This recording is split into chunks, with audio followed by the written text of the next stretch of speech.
Hello, my friend. Long time no see. Hey, hello, my friend. I'm good. I'm good. Where have you been? I haven't heard from you in a long time. Yeah, I've been in the USA for the past a little over 5 years. Yeah. Oh, you're in the USA where money grows on trees, right?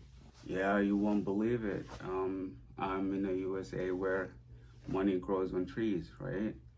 Yeah, yeah, that was true. Oh, seriously? I always thought that was a joke. No, no, yeah, that's true. That's true. And check out. I'll show you. Check out this tree right here. It's growing money like crazy. It's growing money like crazy. I'll show you. I'll show you. You see this tree? This tree is growing money like crazy, bro. Like, look at that. And it's dropping money on the floor too. It's dropping money. I'm gonna start getting my today's money. That's a lot of money. Yeah, I like these trees because they grow a lot of money, bro. They grow a lot of money. Look at that. Look at that. Yeah. So you need to come here. You need to come here because this is a lot of money, and you need to buy this tree right here. Ah, I see, huh? Must be nice to have a money shower whenever you want, right? Absolutely. I'm thinking about getting a cash dispenser machine or a cash sprinkler machine. You know, those machines that you see in the movies. Money goes. Brrrr. Man, I need to move there ASAP. Forget about working. I'll just be shaking my money tree every day. Every day. Money, money. Who needs a job? Who needs to work when they can buy a tree that can poop cash for them, right?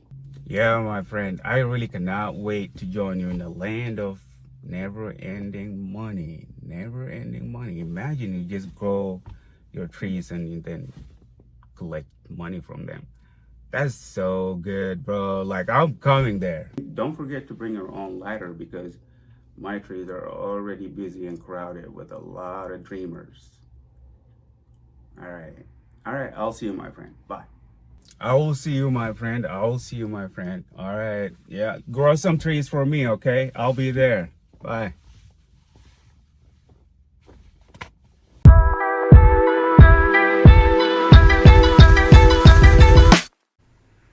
Hello, my friends, and welcome back to a new video of our complete English language course. This is Mohammed, and of course, money does not grow on trees. Money does not grow on trees in the United States, and that was just sarcasm, a sketch to indicate and show that money does not grow on trees. But today, we are going to speak about numbers, percentages, how to deal with numbers in the United States, how to use numbers. You might know numbers in your native language, you might know numbers in your country and in your language and how to use them, but you might not know numbers in English language and how to use those numbers properly and how to read them properly. Right? So today we are going to talk about numbers, and if you live in the United States and came from a different country, knowing those numbers and knowing the system and the metric system that you knew before coming to the United States is going to benefit you, but you also need to know the system in the United States, how they read temperatures and how they read the speed limit and how they read the weight and how to deal with numbers in general. Stick around and I will show you in this video how to deal with numbers.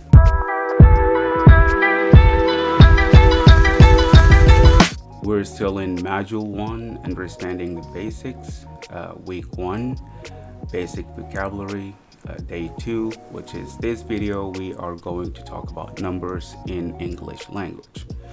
We are going to talk about large numbers, decimals, percentages, fractions, speed, weight, phone numbers, dates, temperature, height, price, scores, simple math.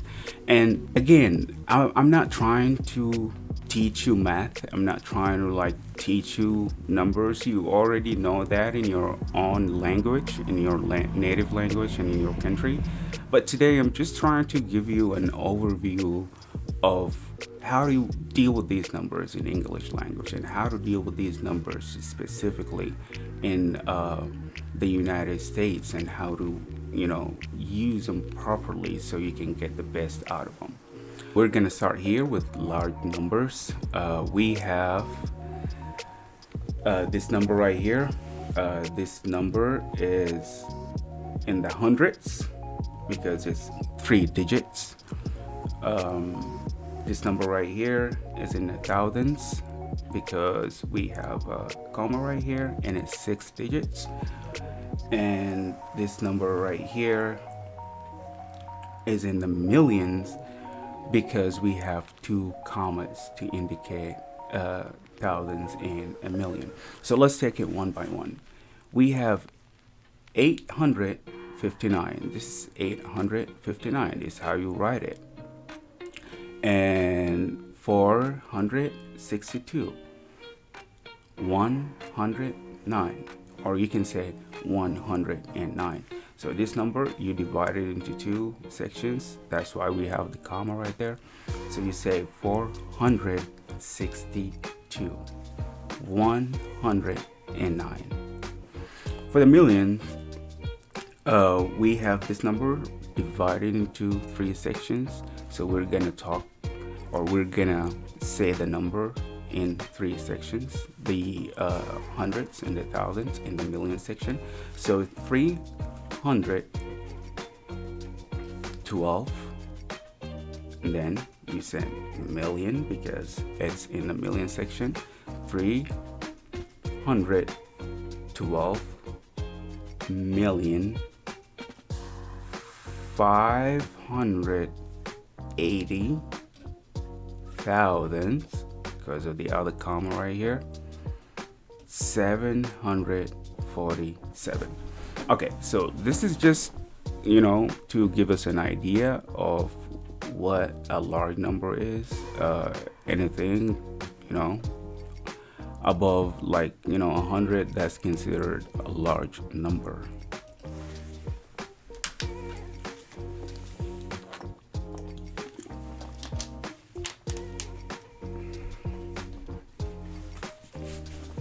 So today we are going to learn about large numbers and how to count and how to express the large numbers, because we all deal with small numbers every day, like 1, 2, 3, 4, 5 up to 100. But if English language is not your first language, you might have some difficulty dealing with large numbers, like big numbers over 100. So let's take this number right here. We have 3 commas, right? So how do we say this number? If I give you a hint that we pronounce this as ones, like 1, 2, 3, 4, 5, 6, 7, 8, 9, 10, and we pronounce this one right here as hundreds, so 600, 700, 800, 900, like that. And the 7, we pronounce it as tens, like 20, 30, 60, 70, like that. And the 9 right here, we pronounce it as ones, like 1, 2, 3, 4, 5, 6, 7, 8, 9, just like the one right here. And so on and so forth. Hundreds, tens, ones, hundreds, tens, ones. So we have three commas, right? 1, 2, 3 commas. This is for the hundreds, this is for the thousands, this is for the millions, and this is for the billions, right? So right here, this number is considered in the billions. And also when you say the 100, or if you have 3 numbers, you can say and, like I mentioned before, or you can just say the number like that. So this number will be 1,679,000,000 right? Because of the comma, because of this. 406, or you can say 406, 543. So 1,679,406,543. This is how we read this number right here.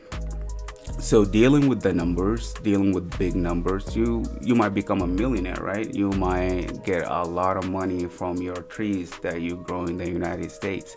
And then you need to read these big numbers. You don't write big checks, right? When you have big numbers, when you get a lot of money from the trees. I'm just kidding.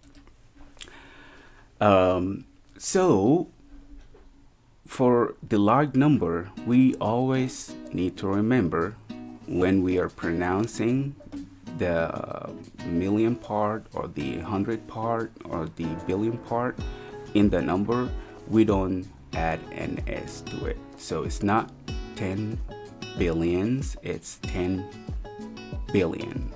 And it's not 100 millions, it's 100 million, and so on and so forth. Let's move on to decimals. For decimals, one thing I want to mention in decimals, that the number 0 in decimals is usually pronounced as 0. We pronounce it as 0. For this one right here is 0.1. But also, you can find somebody that doesn't pronounce the 0 and just say 0.1. They're all correct. The only difference is when you say 0.1 is when you're at work or when you are in a professional setting. But when you're saying just 0.1, that means casually. You're saying that casually, so you don't have to add or speak a lot of words.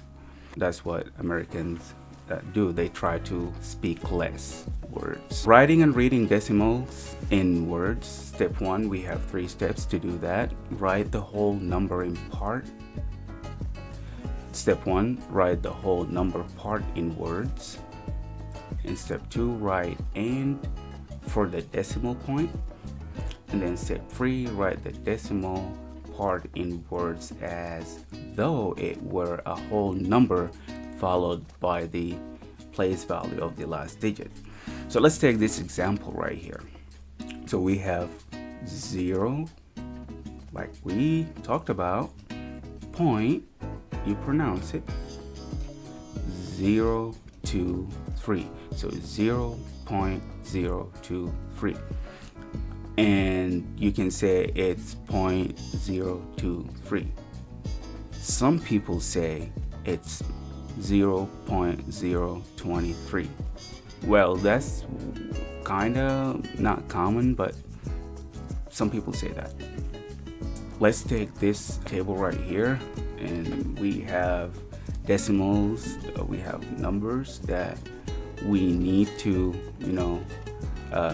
solve. You can take this as a challenge.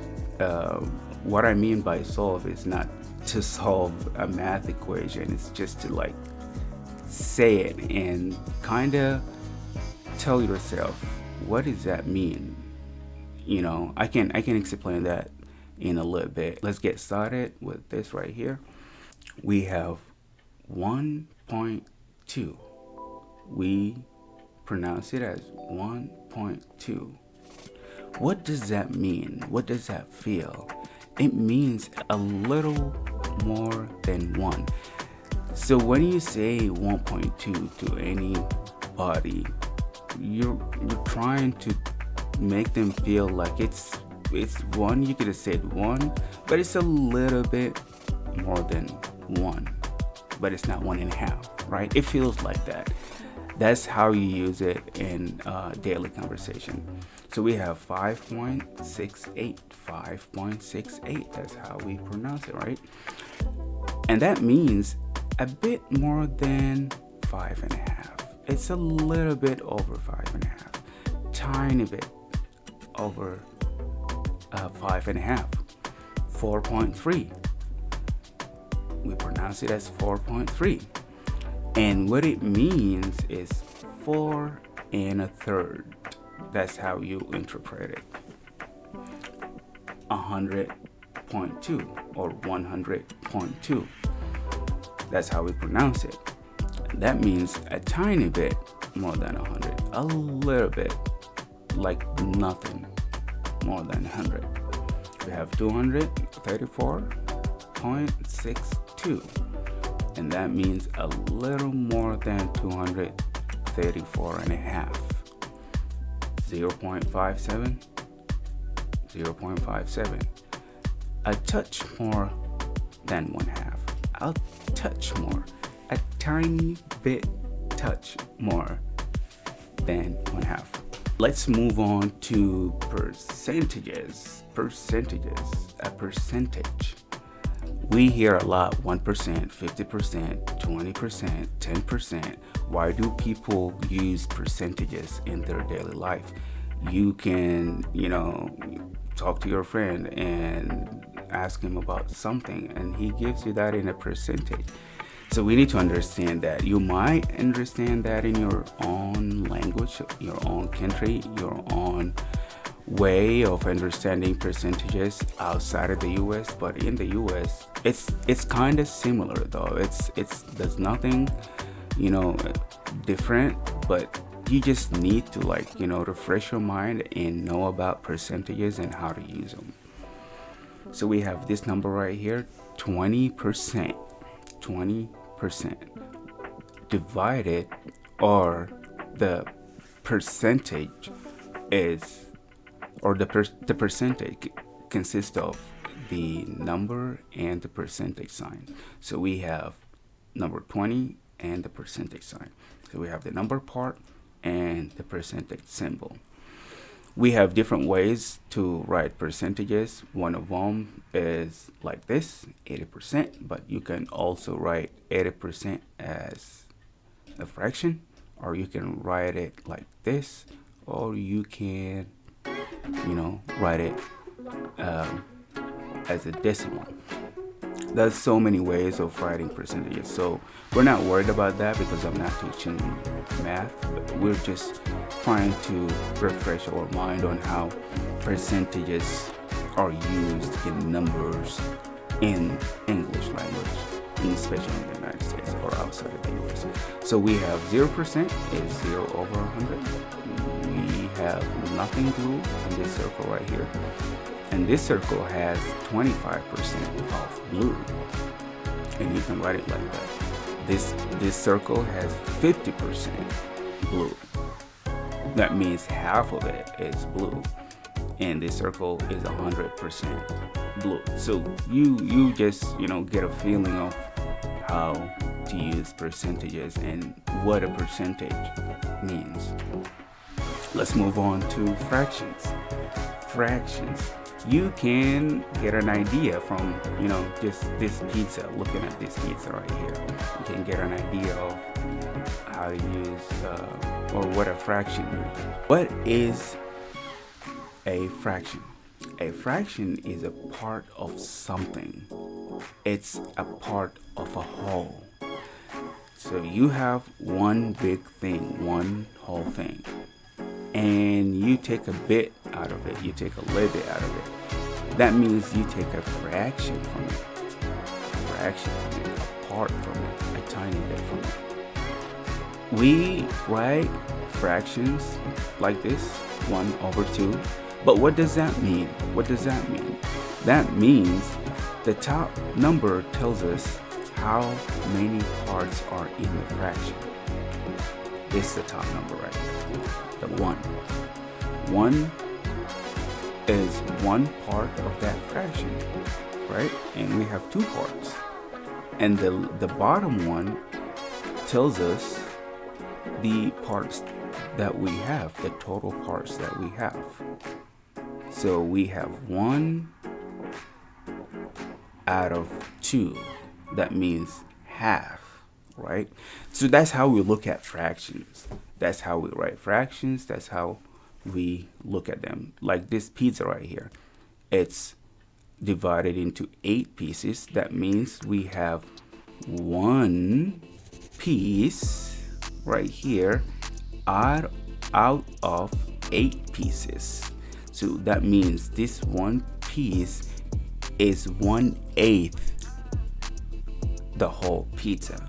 That means it's a fraction, and this fraction is 1 out of 8, 1/8. We have this example also right here. This circle is divided into 3 parts, and we have 1/3 of it in blue. One fourth of this one is orange, and so on and so forth.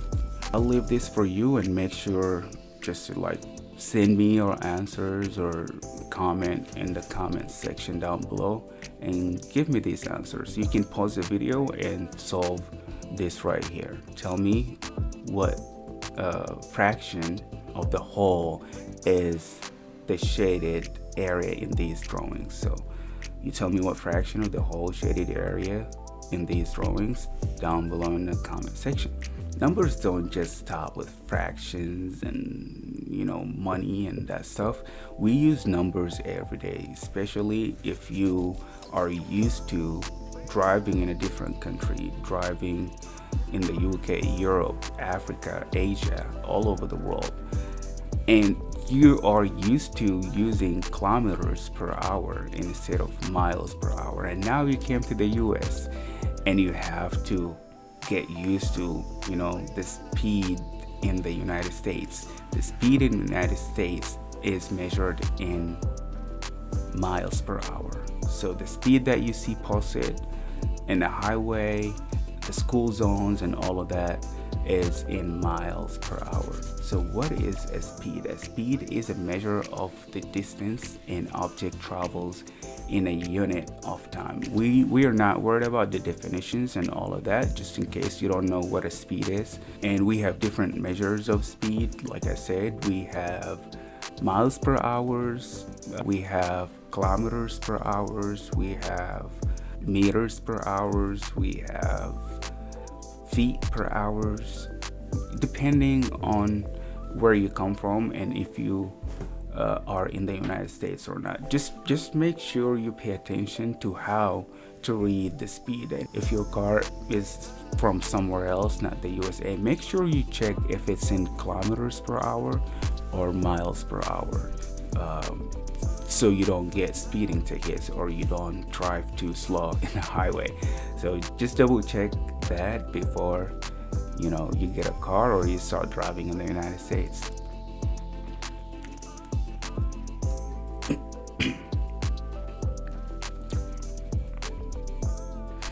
We also use numbers when measuring weight. So you came to the United States and you go to the supermarket, you go to the grocery store, and you weigh stuff, right? Like I said about speed, weight in the United States is also not measured in kilograms or grams. It's measured in pounds and ounces and that type of stuff.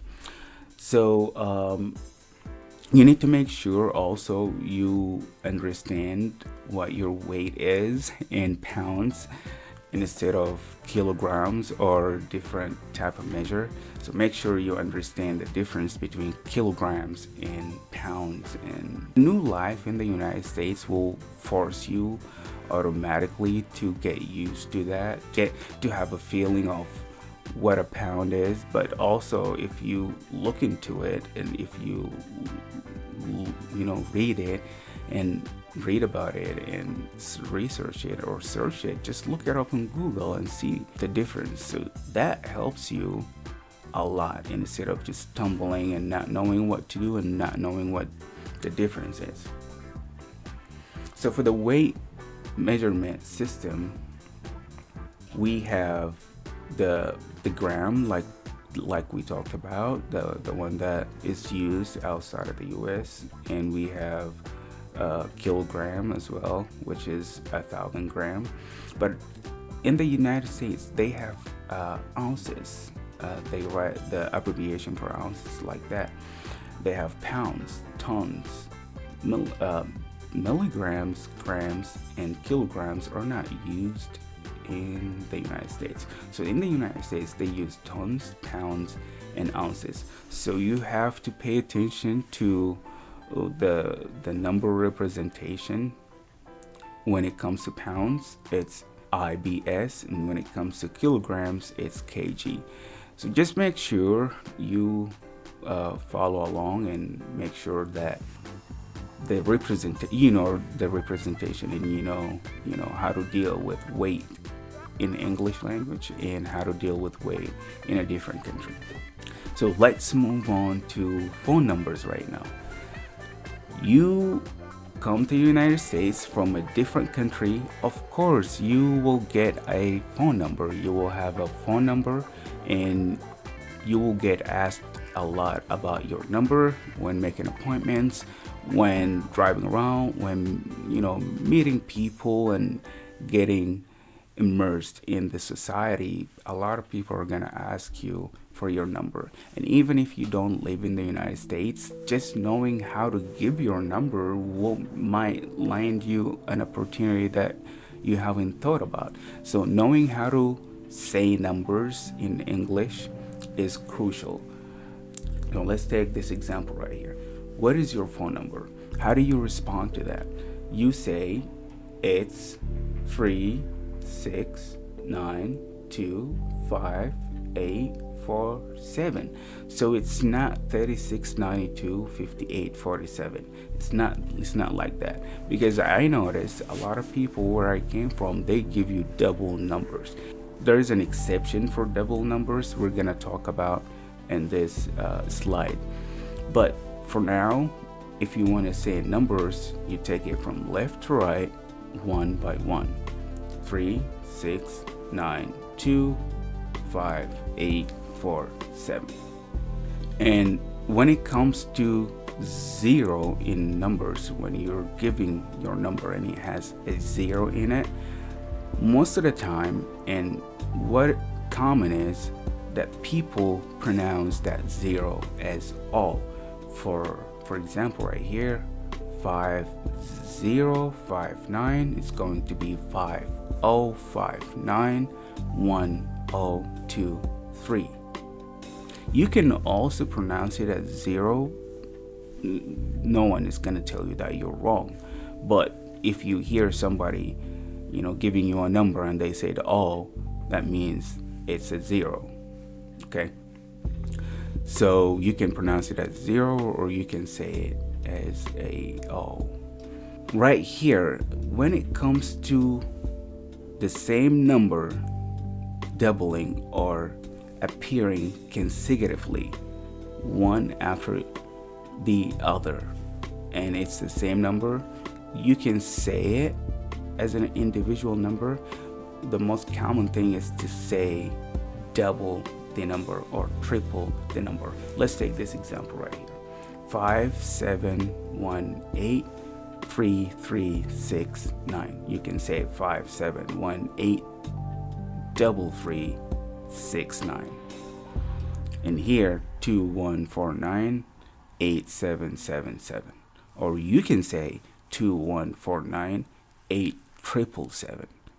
And they're all right. They're all right. You can use both of them. In the United States, they say phone number or cell phone.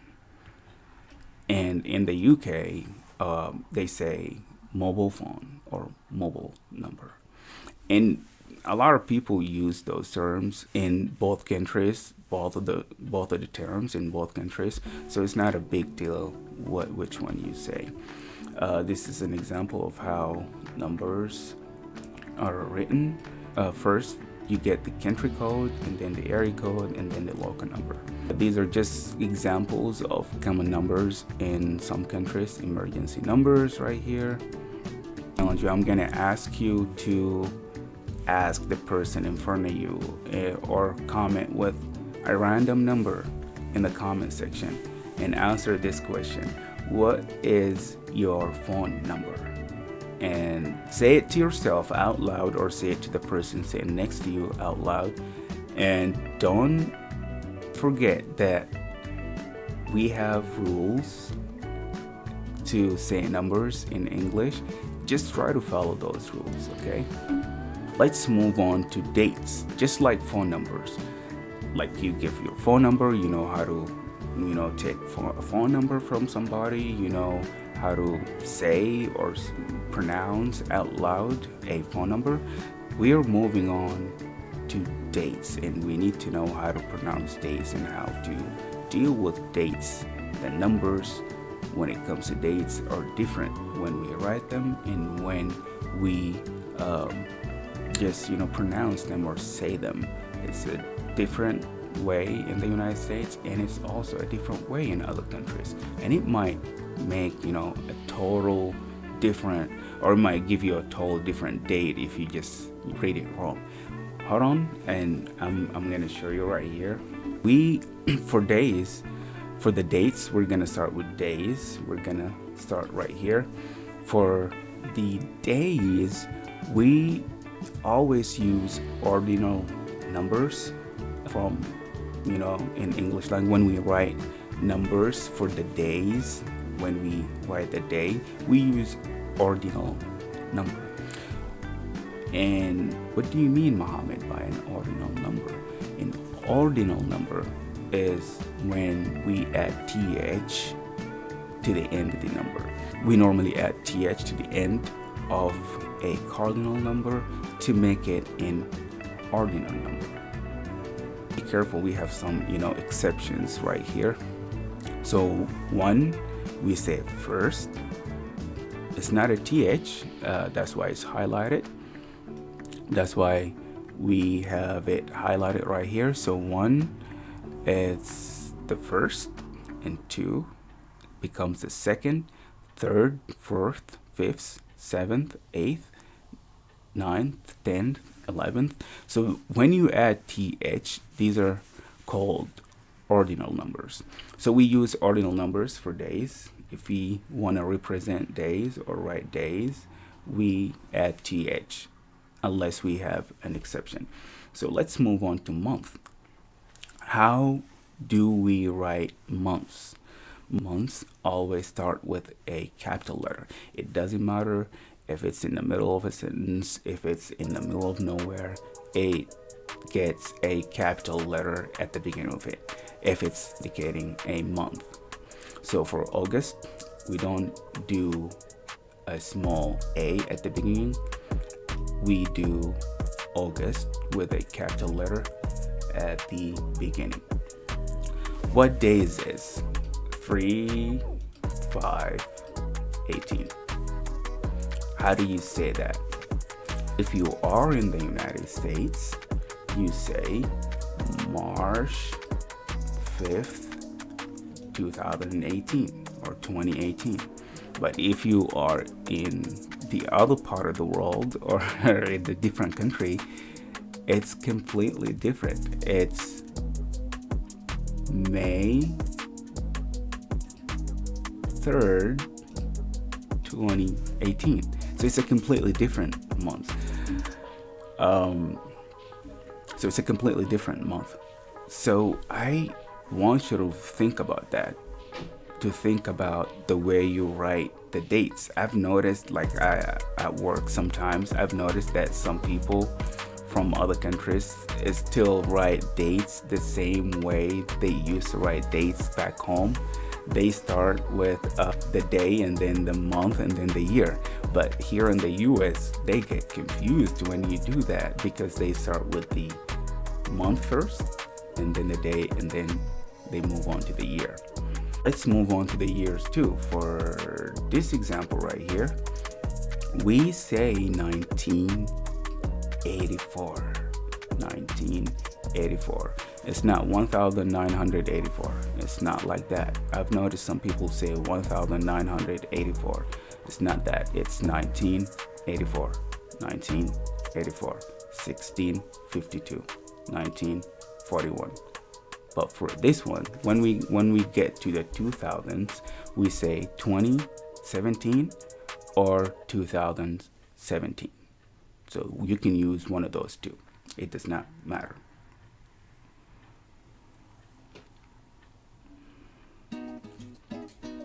So we have two ways of saying the date in English language. We have the written way for Americans in the United States. They write it like this: March, and then 7th, the number, the month plus the date. So it's March 7th. Even if the TH isn't written in ordinary number, it's still said. Even if it's not written, you still need to say it. So it's March, not 7, it's 7th. And in the UK, it's 7th March, day plus month. 7th of March or 7th March. And if you want to write them down in numbers, you can start with the month first for the United States, and then the day, and then the year. For the UK, you start with the day first, and then month and the year. And it's not just for the UK, it's probably the rest of the world. Let's move on to temperatures. Temperatures, just like speed, just like weight, just like the rest of the numbers that we talked about in this class today, they don't use Celsius in the United States. So make sure that your temperature and your thermostat, and when you go buy stuff and want to cook them and you want to follow a recipe, when they tell you about temperature, that means it's in Fahrenheit, it's not Celsius. So just be aware of that when you are using or dealing with temperature numbers in the United States. They probably refer to Fahrenheit and not Celsius. So the easy way to check that out is the letter F for Fahrenheit and the letter C is for Celsius. I'm not sure what country uses Kelvin, but it's not usually used. So yeah, we have the boiling point for Kelvin, Celsius, and Fahrenheit, the freezing point for Kelvin, Celsius, Fahrenheit, absolute zero, Kelvin, Celsius, Fahrenheit. And again, I'm not trying to teach you physics or math or anything. I'm just trying to help you understand numbers and the difference between them, between countries, between languages, and how to deal with them, and how to just spot a number from the first glance and see if it's a temperature or speed or money or whatever. Height is the same thing. Height is the same thing as the rest of them. It's different. And I remember one day when I first came to the United States, somebody asked me, "Oh, how tall are you?" And I was like, 185. They're like, 185 what? I said centimeters. And he was like, centimeters? Like what? How many inches? I don't know how many inches. And I started digging and looking into it. So I figured it out, and I found out that my height is 6 inches. Or no, 6 foot 0 inches. You see, I still get confused when it comes to that. So it's 6 foot 0 inches, 185 centimeters. So yeah, so this is how you write that down, feet and inches. So the first one is feet, and the second one is inches. And you see this little thing right there, the dot, or I'm not sure what's it called, but that the inch sign and the foot sign. So if it's just one notch like that, that's for inches, that's for feet, and two of them like that, that's for inches. So 6 foot 3 inches, that's what it means. 1.9 meters. 5 foot 11 inches is 1.8 meters, or 180 centimeters. So yeah, and you don't say 4 feet 11 inches, it's 4 foot 11 inches.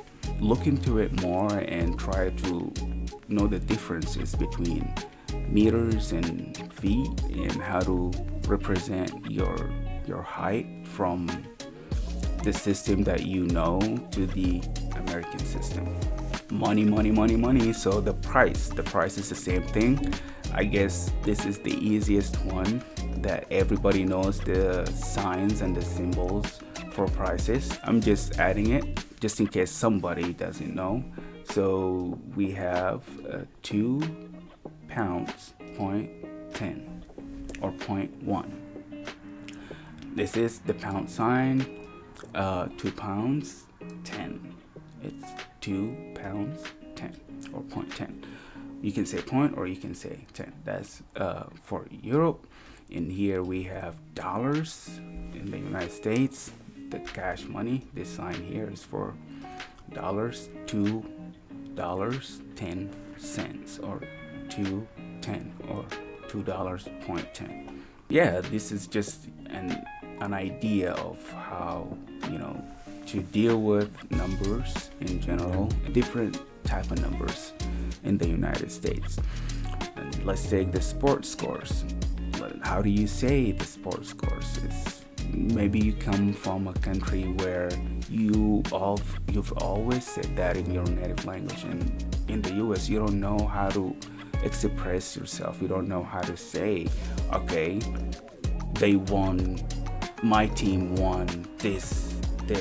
How do you say that? So for the scores, you say 1-0 or 1-1, depending on what the score is. So you say 2, you say the number, and then you add 2, and then the other number. So 1-2-0, easy like that.